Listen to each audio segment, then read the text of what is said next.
Welcome to Everlasting Talk.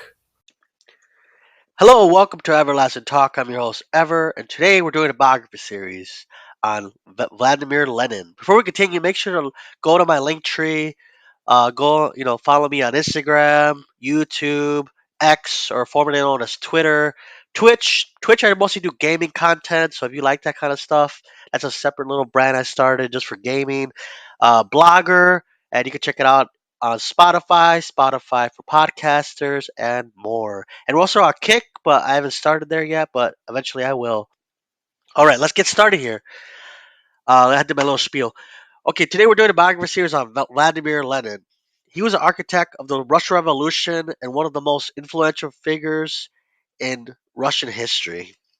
Vladimir Lenin was born in Sembriek, Russia on April 22nd, 1870, as Vladimir Ilyich Ulyavonik. Sorry about that if I spelled it wrong. He's the third of eight children. His family was a mix of affluent and non-affluent with a strong educational background. His father, Elia Ulyanovich, was a school inspector, and his mother, Maria, came from a wealthy family where her father was a physician and her mother was like royalty or something. Lenin's parents instilled a love for books, education, and a strong sense of social justice. By 1886, his father died when he was 15 years old, unfortunately.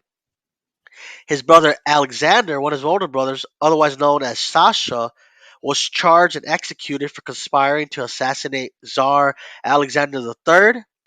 This would lead him to turn to revolutionary politics and change his last name to Lenin to protect his identity and his family. So it's actually Lenin is actually not his real last name. It was just like a what is it called? Like a pseudonym or something.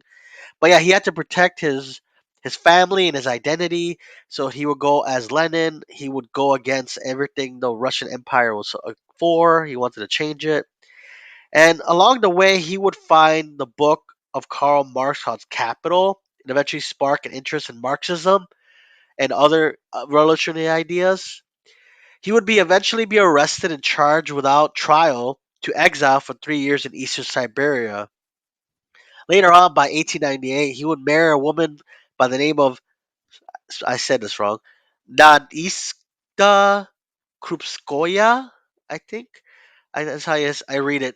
Who was also heavily involved in the ideas of revolution. So she was also a fellow revolutionary. So it wasn't something that was new to her or nothing that stuck up on her. She would definitely knew what was going on. Um, he would eventually go along with his wife in exile to Germany, England, France, and Austria-Hungary. This is where he would be arrested in Galicia, Austria-Hungary, because at the time, this is when World War I started, and it was Austria-Hungary was at war with Russia due to World War I being, obviously, like I said, started. They would get released and move to Zurich, Switzerland. Switzerland was a neutral country, so he felt like there he wouldn't be arrested for being Russian. That's why he got arrested in Austria-Hungary for being Russian. This is the perfect time he would use World War I to his advantage. He would go ahead and help launch the October Revolution, which led to the overthrow of the provisional government and help with the establishment of a communist government. This event led to the formation of the USSR. He would be a staunch advocate for Marxism and create the ideology of Bolshevik's party. He was known for his charismatic leadership and unwavering determination to the cause. He was a prolific writer and speaker that moved, uh, that moves the Soviet Union, to be formed. There are many struggles like famine, civil war, and religious oppression. During the last years of his life, he struggled with many health issues.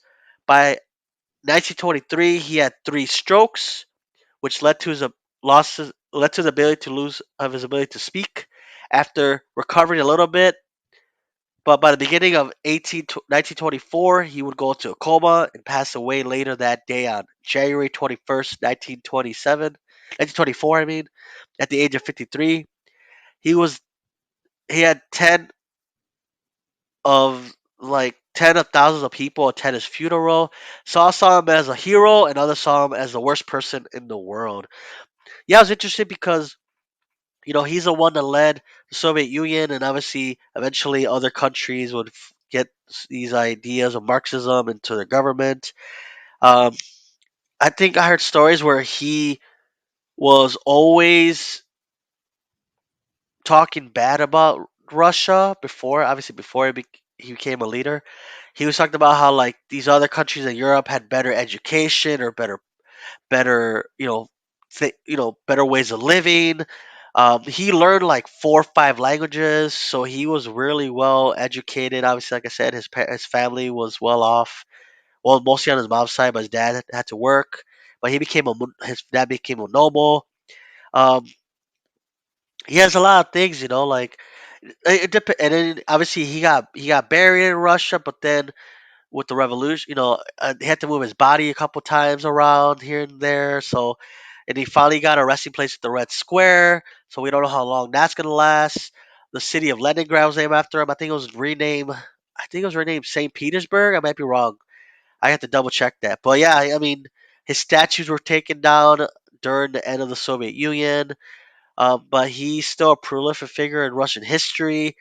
Obviously the Soviet Union, you know, no longer around since the 1990s. But yeah, I mean, like I said, some people see him as a hero, some people see him as a villain.